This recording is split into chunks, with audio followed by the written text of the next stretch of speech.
Confidence backed by creativity, novelty, imagination is unstoppable. What is confidence? Confidence is like torque in a vehicle. Not horsepower, but torque. Torque has this strength behind it of power. Okay? This compounding power. It's not hype energy like a fast car. But it has this power that doesn't, it compounds. It's not fast, but it's powerful. It's like a tractor versus a Lamborghini.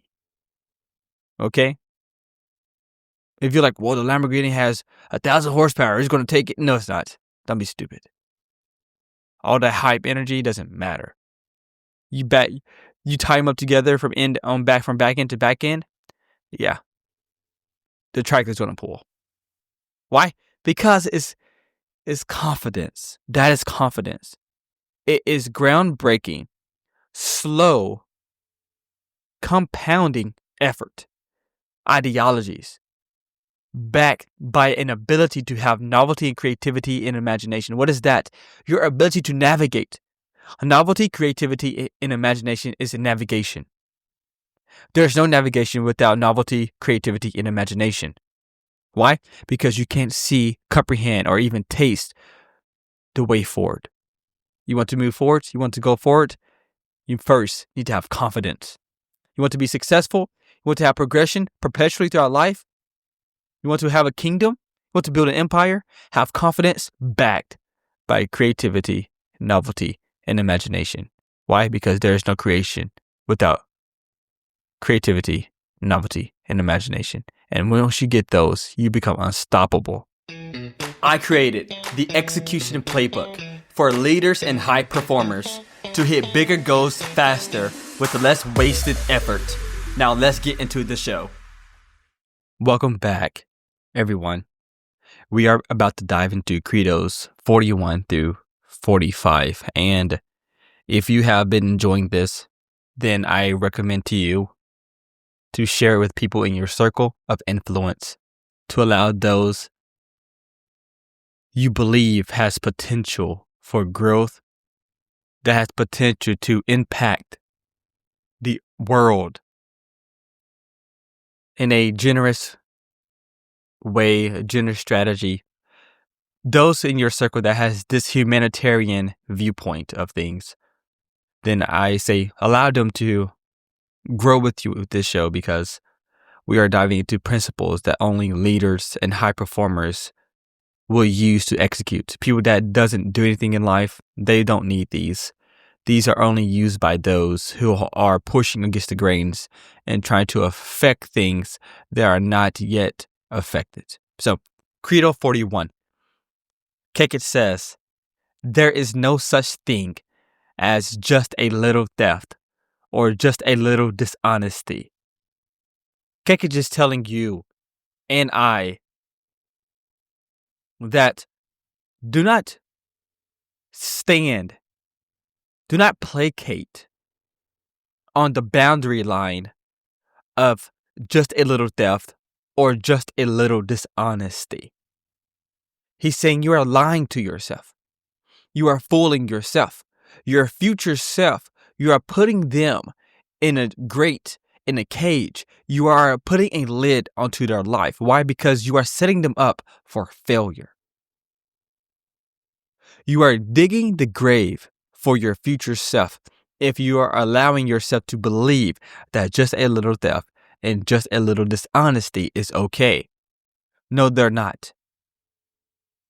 Every action, everything that we do, every breath we take, everything that we say will have a consequence for the future.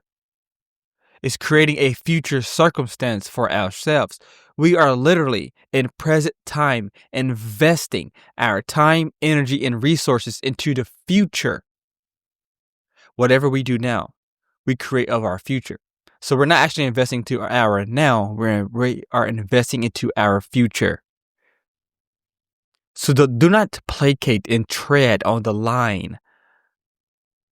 of a little lie is okay And a little dishonesty is okay. Because small lies rot foundations. Everything that we do is built on our words. And if we have small lies, then the structure of what we're building our home on, our house, of our organizational success upon, will not last. Because small lies start with a rotted foundation. They are not healthy. They cannot support the structure, the weight for longevity. And eventually, you will be revealed. Because the mode in your crawl space will eventually start taking effect. Integrity is not half-heartedness. What is half-heartedness? Well, not having integrity. Half-heartedness is going to be something that you when you view something, or you're kind of bought in, but you have 1 foot here, 1 foot there. You allow yourself to do a little bit here, but you're not all in. It's a disease. Why? Because half-heartedness takes more energy than full devotion.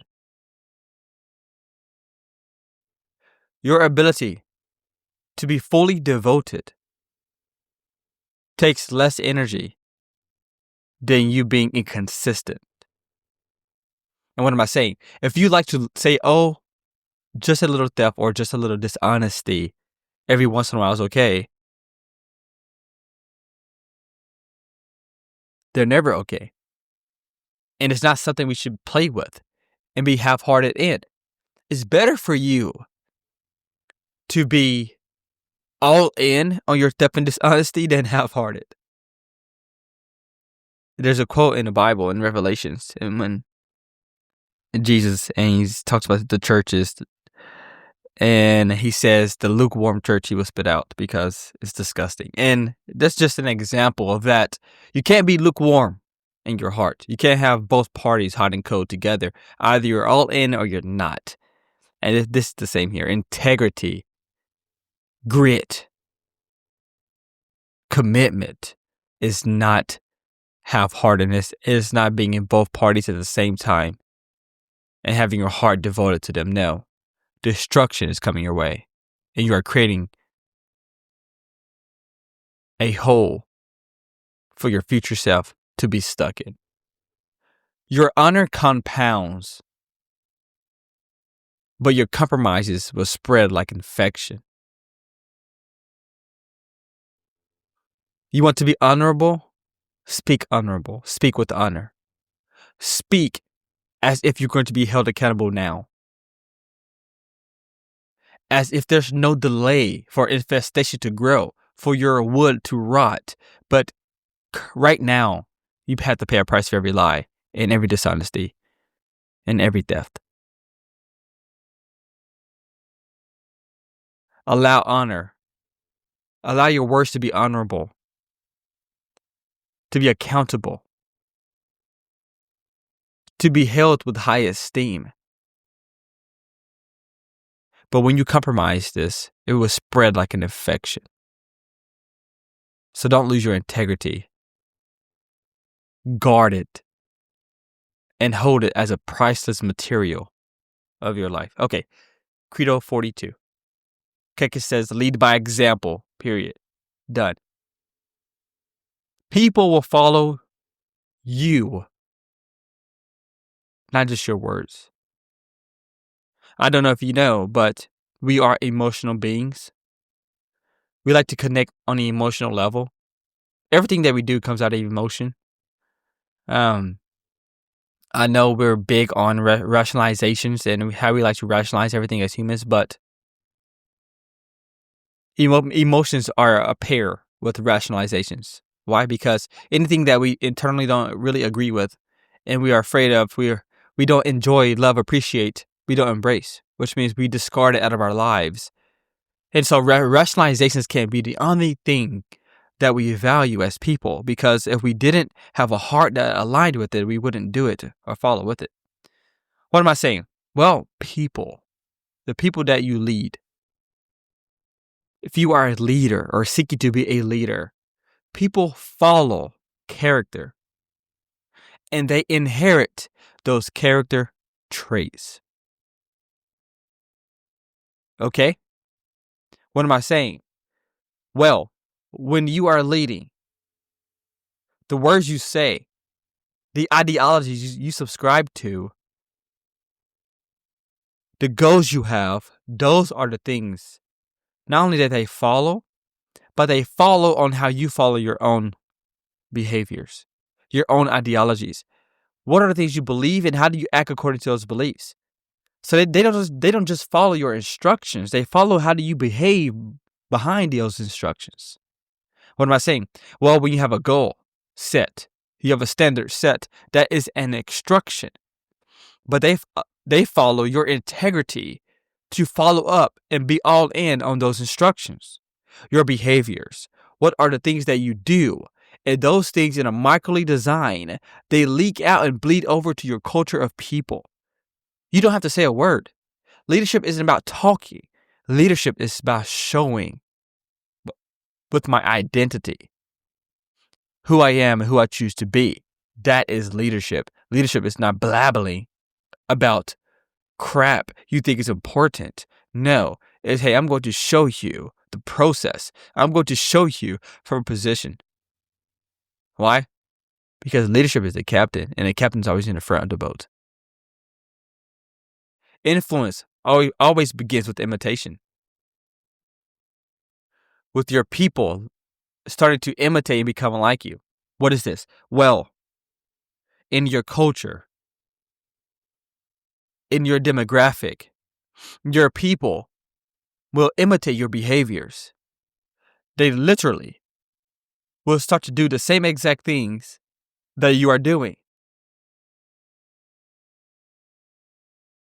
If you lead them correctly, you will acknowledge that the idea of your people imitating you puts more pressure on you doing the right things. Why? Because we all understand habits.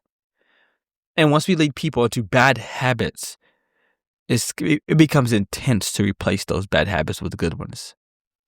So instead of there being a lag factor where we are lagging to lead people because our growth is more on fixing the problems of the lag of the habits rather than us doing it correctly in the first place and exponentially growing from there. But no, we're backtracking. 2 steps forward, 1 back, 3 steps forward, 2 back. Okay, instead of going 1, 2, 3, 4, 5, exponentially 2, 4, 8, 16, we have a lag factor where we keep going backwards. Why? Because we are not leading with influence by imitation. Let me be the example. Student. Ask all questions. I'm going to show you what you should do. I'm going to get my hands dirty and show you. Ask all questions, but then I'm going to allow you to do it yourself. And I will coach you as you're in it, as I'm with you, beside you, in it, as we are co-laborers in this. Leadership is an imitation. If you can't do it, if you won't do it, you are setting the standard of people that can't and won't do it. Why? Because they imitate your character and behaviors. Your standards will become the lid and the average and the bottom of your culture. What am I saying? You as a leader, you are all of it. You are the average. You are the peak. You are also the valley. All of it is you. It's you. Why? Well, because there are no goals higher than your goals. That can't be. Also, the valley is an analogy of discipline, compounding behaviors, beliefs, vision, structure. Well, if you don't have those, guess what? Your people won't either. Why? Because it all comes from you. And then, the average is your behaviors, your processes, your systems in place. What are the things you have that are producing results, and what are the things that you have that are not? And everything that's in your culture will exist around this. You are the floor, and you are also the ceiling, and you are everything in between. So if your culture isn't producing, your culture isn't how you want it, it's because you are unaligned on how you actually want it. Credo 43. Keket says, take full responsibility for your actions or lack of actions. He who errs must pay. This is an easy concept to grasp from the recipient's end.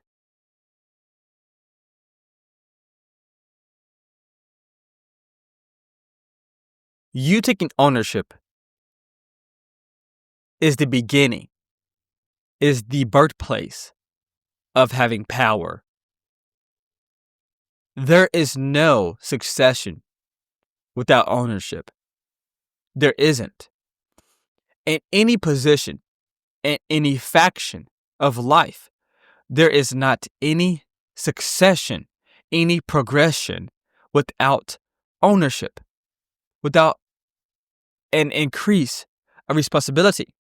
Let me give you some various examples that make this true to you. A newborn.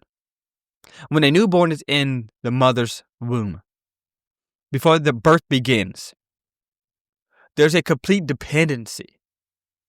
Okay? The newborn gets the oxygen from the umbilical cord. It doesn't even have to breathe.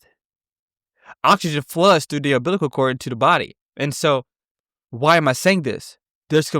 Before there's a promotion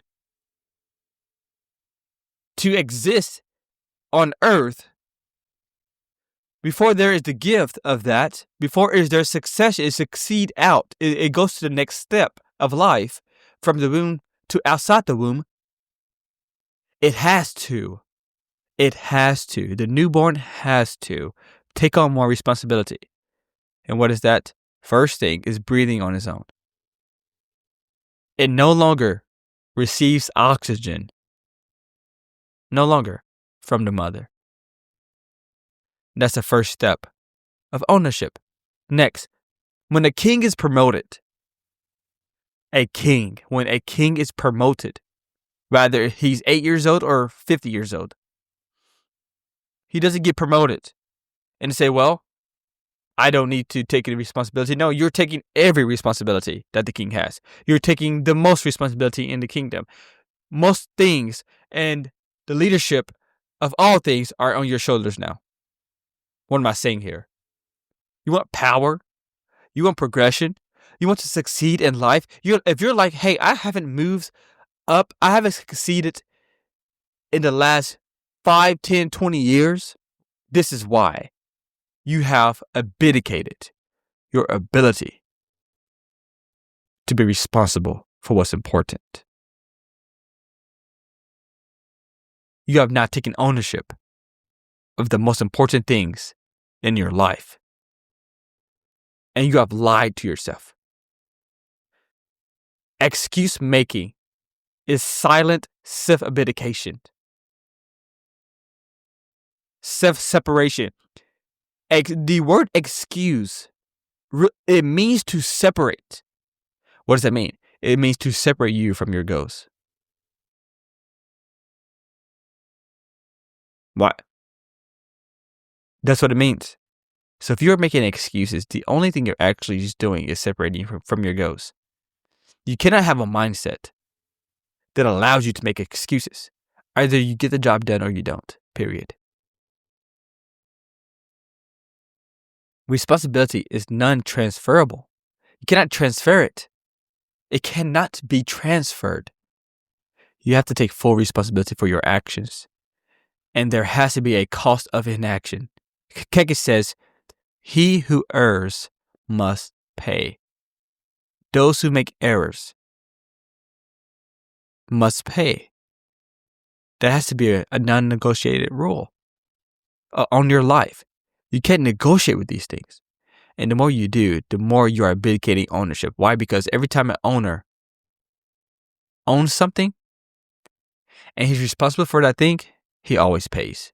If he loses it or acts less of it. Okay? Have ownership and make no excuses. Why? Because excuses is the separation for you hitting your goals. The strongest leaders absorb consequences, not avoid them. The strongest leaders absorb consequences, not avoid them. Okay? It's not about avoiding it. And I understand efficiency. And if you can refract energy off yourself, then it can be beneficial. And that's okay, yes. If you're able to refract energy, then yes, that's okay. That's fine. But if something's coming your way, if you're not able to reflect it off, then you take it. You take the hit. But yes, if you're able in a honorable way to reflect it off, which means is you're not when you reflect it off, you're not giving it to another essence of matter that doesn't deserve it.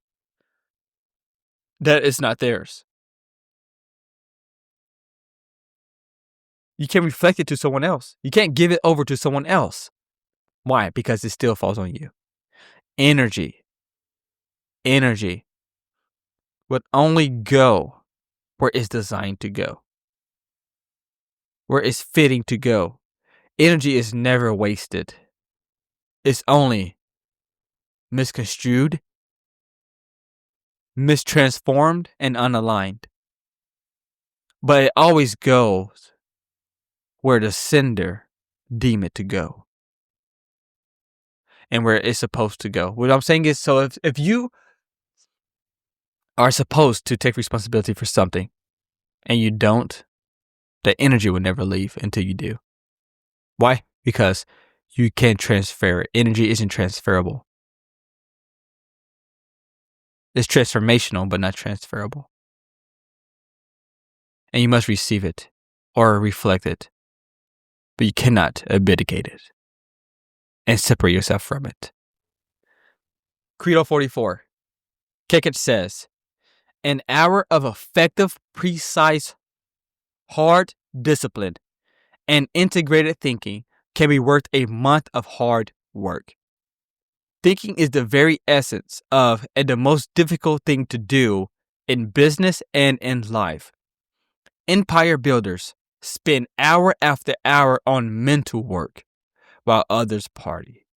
If you're not consciously aware of putting forth the effort to exert self-guided integrated thinking, if you don't act beyond your feelings and instead take the path of least resistance, then you give into laziness, make bad decisions, and go no longer controlling your life. Keke's basically saying here, if you fail to invest into your mental fragility, then you will fail.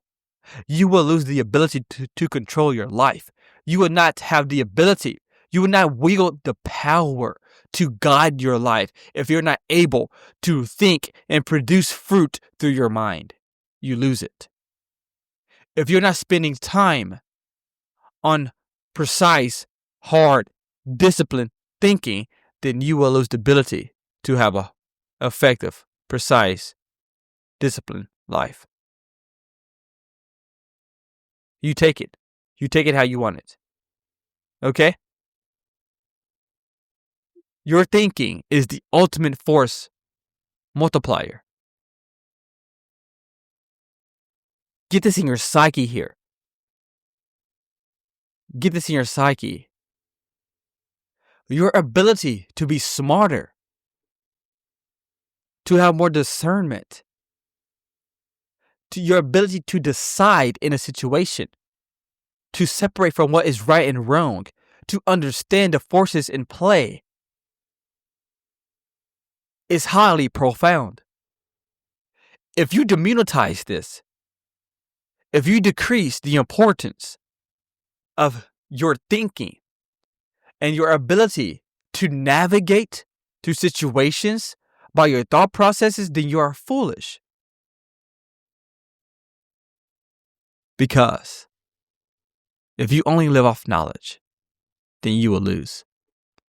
But if you can progress through the hierarchy of knowledge, understanding, and wisdom, and obtain wisdom in all factions, all situations and circumstances, you will multiply your life. Don't give in to laziness.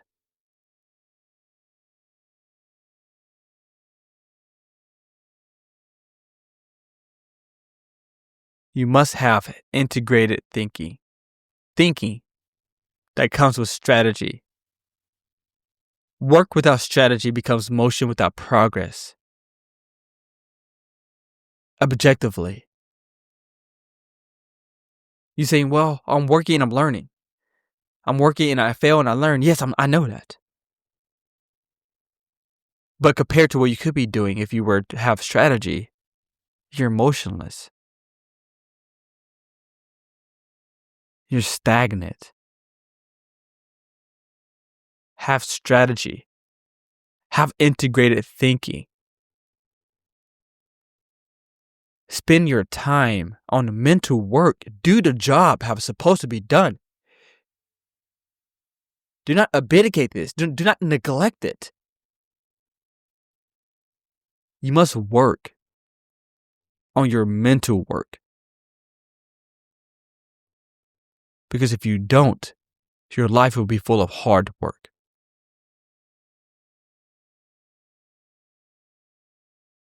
Empires are first built in the mind, and then they are built in reality. Imagination isn't for kids. It isn't a child's game. Culture has taught you that. If you can't imagine a thing, you can never perceive a thing. And if you can't perceive it, you will never vision it nor dream it. Imagination you have been lied that imagination is detrimental, but it's not. Imagination is the seed of fruit for the tree you want to bear. So if you want to bear good fruit, you must allow your seed to be imaginative. Because only when the seed is planted, many, many years later, the tree in reality bears fruit. But the seed first must have to be planted. But without planting the seed, there's no imagination of what could be. Understand this one deeply. This one will change your life dramatically. This credo here, Credo 44. Thinking over grinding. Trust me, I'm a grinder. But I'd rather be efficient in my thinking and the ability to navigate precisely and effectively before I burn all of my energy because I'm using force. It's foolish. It's foolish. Grasp this. And if you're listening, sit on this here. This thought here. That your thinking, your ability to have integrated thinking prevails all of your other abilities to progress, to grind, to work hard. Even if you do the right thing, you will be lagging. Why? Because the most important thing that we do is our ability to think and process a thing. If you don't understand how to break a thing down and put it back together in your mind and see if the elements are even fruitful, then you're not doing mental work. Do your due diligence on every work, desire, outcome, belief, goal, vision, and have integrated thinking with precise and effectiveness, impartial values and standards, where you don't negotiate with what has to happen, and align yourself in what needs to be done, what will be done, to what has to be done for what for. Okay? Credo 45. The last one for the day or morning if you're listening in the morning. Outthink and out-innovate and out-hustle the competition. And visualize yourself as a winning before entering every deal or competitive situation. Maintain a blood-smelling, fighter pilot, life or death attitude when any deal gets near to a close. Kekich says, your victory is a psychological act before it's practical. Just like the last credo. Your thought process determines your ability to succeed. And same here. You want to win? You must win in the mind before you win in the marketplace. You must. You want victory? You must have victory in your mind before you have victory in your behaviors.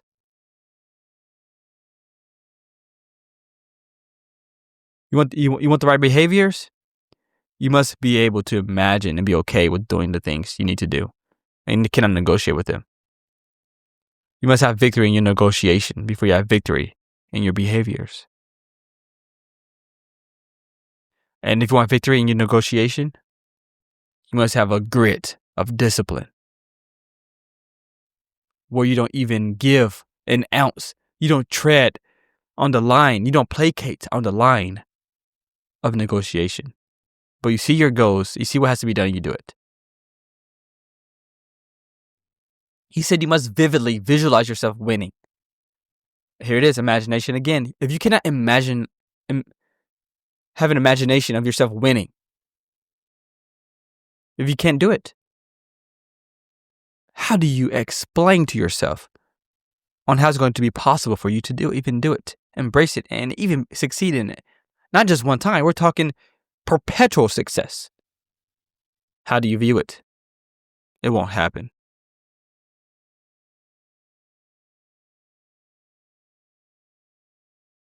He said you must maintain a blood-smelling, fight or pilot, life or death attitude when any deal gets near to a close. You must go all in. Half-heartedness does not exist here. It can't. You must be all in. Aggression without clarity is just chaos. It's a storm without direction. But with clarity, it's conquest. You are conquering. Your aggression without clarity is simply chaos. No direction. But with clarity, it's conquest with direction. You being aggressive, but don't understand the game, it's just a mess. You're creating a disaster. Stop it. You want conquest? Then you need clarity, alignment, vision, imagination. You must be able to see the goal. What is the goal? You winning. But if you can't visualize it, if you can't have an imagination for it, you won't obtain it.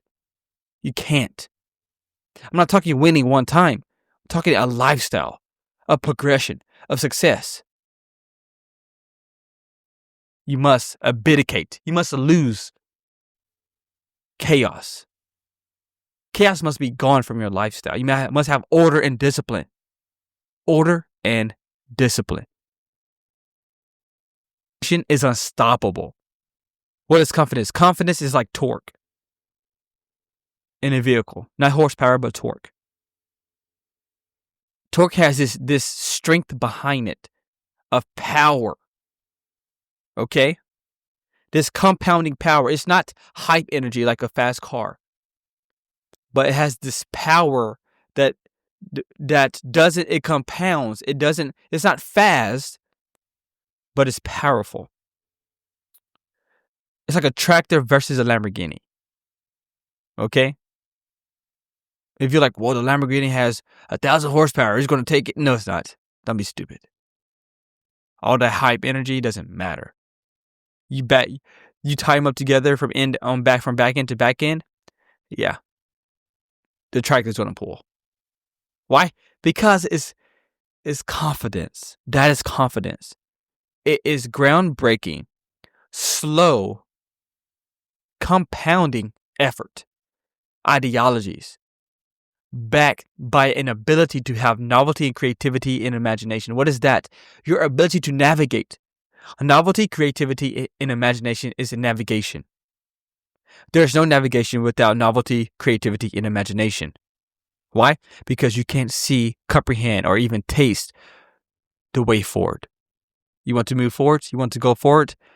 You first need to have confidence. You want to be successful? You want to have progression perpetually throughout life? You want to have a kingdom? You want to build an empire? Have confidence backed by creativity, novelty, and imagination. Why? Because there is no creation without creativity, novelty, and imagination. And once you get those, you become unstoppable. Because nothing can hold you back when you are compounding effort with power backed by a reason why to have power.